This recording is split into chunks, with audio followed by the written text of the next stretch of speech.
And now's the time, and we are so excited to be here. This is a sports crazy town, and I got high expectations for this store, for this team, and what it's going to mean to the marketplace. So with that, I'm going to introduce a good friend of mine, certainly no stranger to Georgetown, and the head of basketball for Nike in North America, Mr. Michael Jackson.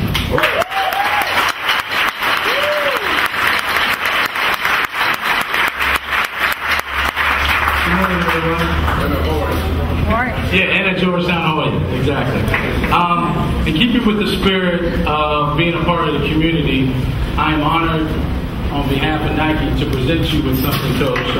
One, you can see your legacy and what you represented not only to the community here locally at the DMV, if you will, but also nationally and globally, being a partner. But before we go any further, I would like to present you with something that our friends at Nike made for you and what you represent. It's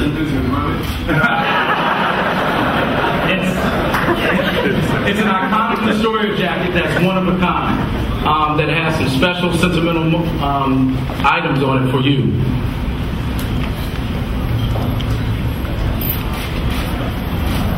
Wow. So I'm going to go to the deep.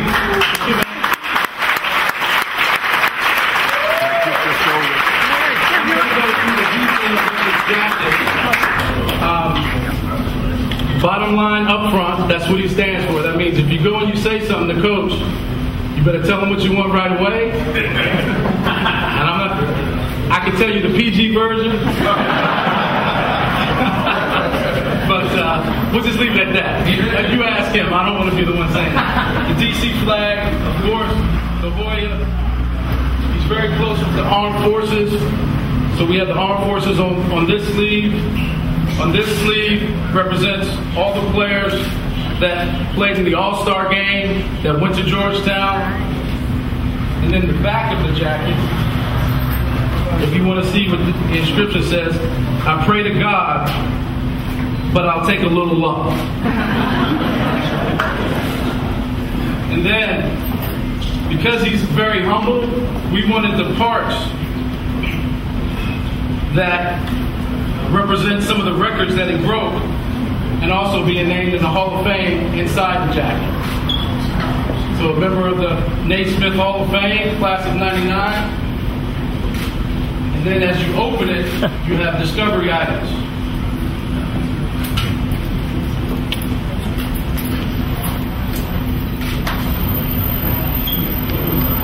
In here, in the discovery items, you have thank you to Bill Stein and Mary Finland, right here. And then on his heart, right here, so when his jacket's on, are all his grandkids with the emblem of his heart.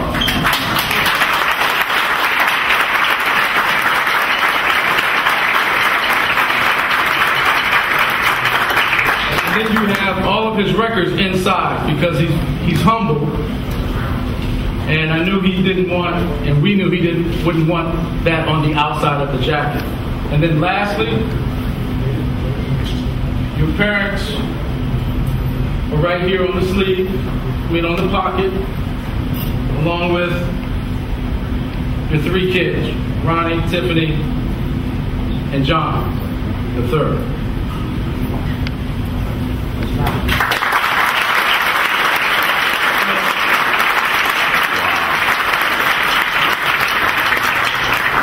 Unfortunately, members of our global leadership team couldn't be here because they're in actually my own stopping grounds in Greater China. But Charlie Denson, Trevor Edwards, Craig Zander, all wish that they could be here and wish you the best of luck. And also, the person that makes all this happen and is taking direct-to-consumer in our retail business to another level, who's really responsible for all this, is Jean Jackson, and just definitely wanted to say, give a shout out for her and what she's representing and where she's taking Nike retail to, and just know that she was a large part of getting this done and has come to the store many, many times. So I'm going to ask Coach to come up here and just say a few words.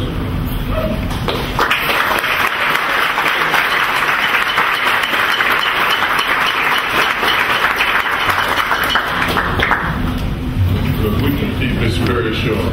I told Michael I'm very appreciative.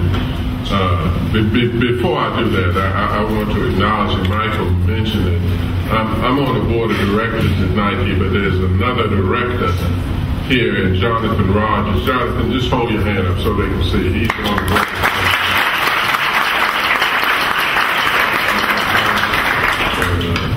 I want to say thank you. You know, I think that it's very significant when you're acknowledged, and it's humbling in a sense, although that's not an attribution that I have, although I've been accused of being that at times. Being humble can be sickening sometimes to me, but I'm appreciative of the people who did this in Nike, and I say that to say I remember when the program had no support. I remember when we walked up and down this street, literally, to start a program, and literally banging on doors and asking people would they support this program. And it was not a promotional staff, it was my staff asking people. And Nike, way back, was one of the few major corporations that jumped in to help us when we truthfully needed help. So that's why this is even more significant to me. There are a lot of people who are responsible, some of them, and I don't have the time, nor do I have the knowledge of all the people who are here who are responsible for it. And a lot of those people were staff people at Georgetown who were supported. And I said when I came to Georgetown that human resources cause you to win. Buildings don't cause you to win. Money don't cause you to win. People cause you to win. And if you have the right people working with you, you can be successful. And a lot of those people are probably viewed insignificantly, but in here who just gave support and help. So the tribute that is being made to me personally is inclusive of those people. And I want to say personally, as much as I'm grateful to Nike for what they have done in doing this, and it does mean an awful lot to me that it was done by Nike and Nike's fine staff and how hard they work. I am extremely appreciative of those people who were insignificant, from the custodian to the president of the college, who helped, us do whatever it is that you're acknowledging here today. I want to also say what makes it, and it's the saying under that 10 pounds of basketball should not be the sum total. And we said that a lot of your experiences with the game, because your life is useless if the only significance you have as a ball player and an athlete is 10 pounds of air in basketball. And I used to say to the kids all the time, if they let all the air out of all the basketballs in the world and you had no value, how significant is your life then? And I think that one of the people who is most responsible and has been most responsible for me being in college personally, which I'll forever be grateful for, lived that. He never let his life become 10 pounds of air in basketball. And that's the guy who was a point guard on my national championship team. A lot of people at Nike, when I tell them, come here, Michael.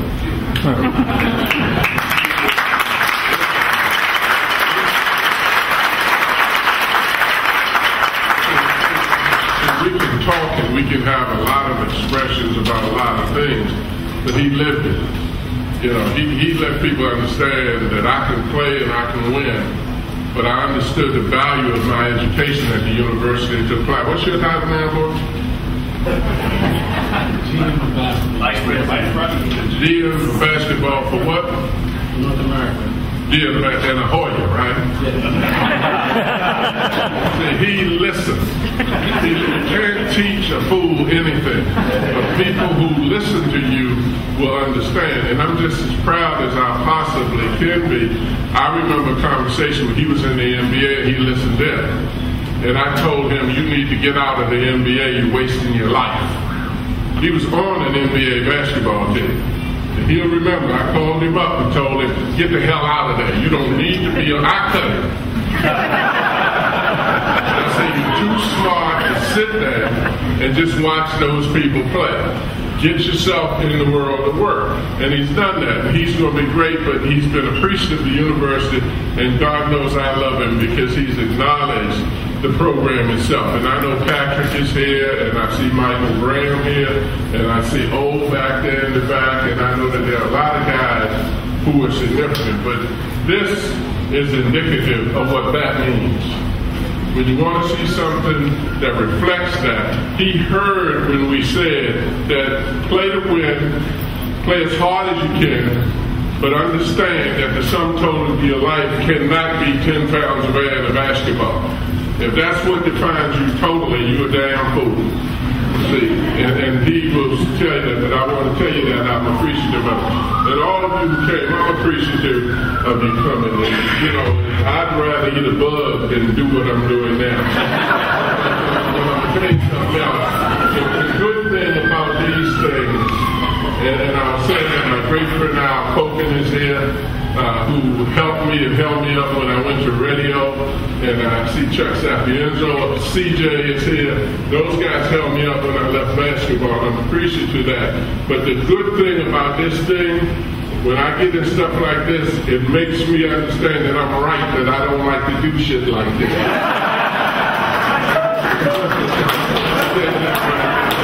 So I'm thankful that you come. Enjoy it. You got a button, right, Chuck? You got the punch button. They said when I was on the radio, you had to punch the button all the time. But there are a lot of people, my lawyers here, my good friend Russ, David Falk, you know, a lot of guys who helped me up. So this is not just about me. My name's up there. My grandkids and that, aren't they beautiful? Look at them.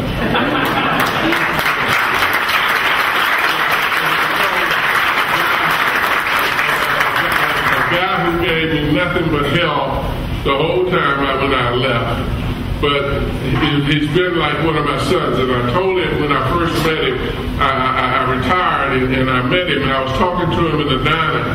And I told him that you are somebody that I would be proud of if you were my son.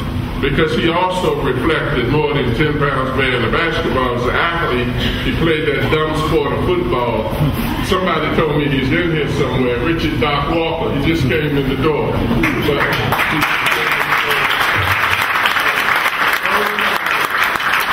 you're not going to be successful if somebody doesn't hold you up. And he and Al and those guys held me up because I was scared to death when I left, and I was scared to death when I started to play. But Phil Knight, I'm going to tell y'all something, he's the real. Phil Knight is the real. And I say this behind his back, in front of his face. There are very few people in corporate America that would have put a black person that was as controversial as I was on the board of directors of his company as he did. You know, they were scared to death, called me all kinds of names. I'm not even going to get into the names that they called me. But that man reached out and told me, I want you to be on your board of directors, and for that I'm grateful. The advertisements.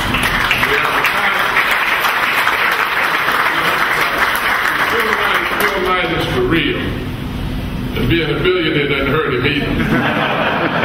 But I remember when he wasn't a billionaire and talking to him. But when you talk about advertising and promoting and marketing, he did a lot for minorities when nobody else would advertise him. Nobody else would advertise him. And I said that to Michael, I said that to a lot of them, that when he made it fashionable to do it, a lot of other companies felt comfortable to do it. But I'm a Nike man. Believe me when I tell you that I am a Nike man. It has nothing to do with what they pay me. They pay me a hell of a lot of money over the years. I don't work for nothing. Everybody knows me. That's why I got the best lawyer in the country. But that man helped me, and he's a good man. He's a very good man. But thank you for coming. I'm very glad that the store is here. I think it will do extremely well because it's the best.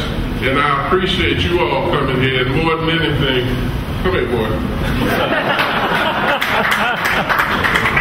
I love you to pieces because he looked out for the old man the whole time. When I went to TNT, he gave me the job. He's the one that gave me the job. One of my own kids reached out and said, I'm going to put you on television because he was running a lot of them big mouths you got down there now. He gave them jobs. And he's humble. He's a very humble, too damn humble to tell you the truth.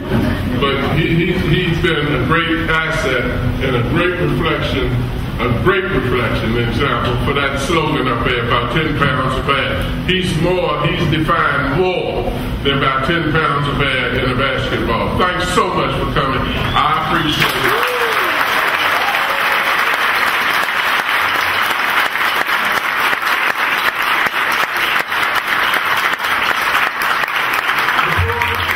Cut the ribbon to open the store. We're going to have John III come up here and say a few words.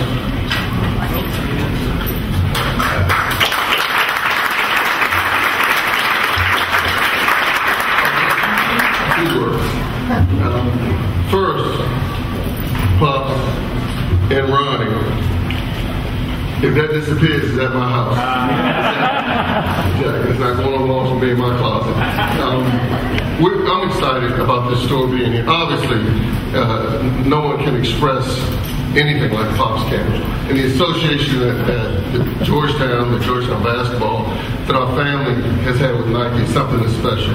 And I just hope that 10, 20 years from now, that when you go up on that third floor and you see that one row of all the Jordans and the Georgetown colors, and you see back in the back you got Jeff Green and Roy Hibbert's footprint, and you see, hopefully we'll be doing something like this at another Nike venue many years from now with another former player sitting here and me standing here rambling like Pop. We're excited to be here. Thank you for everything. Now let's officially cut the ribbon and get the store open. All right.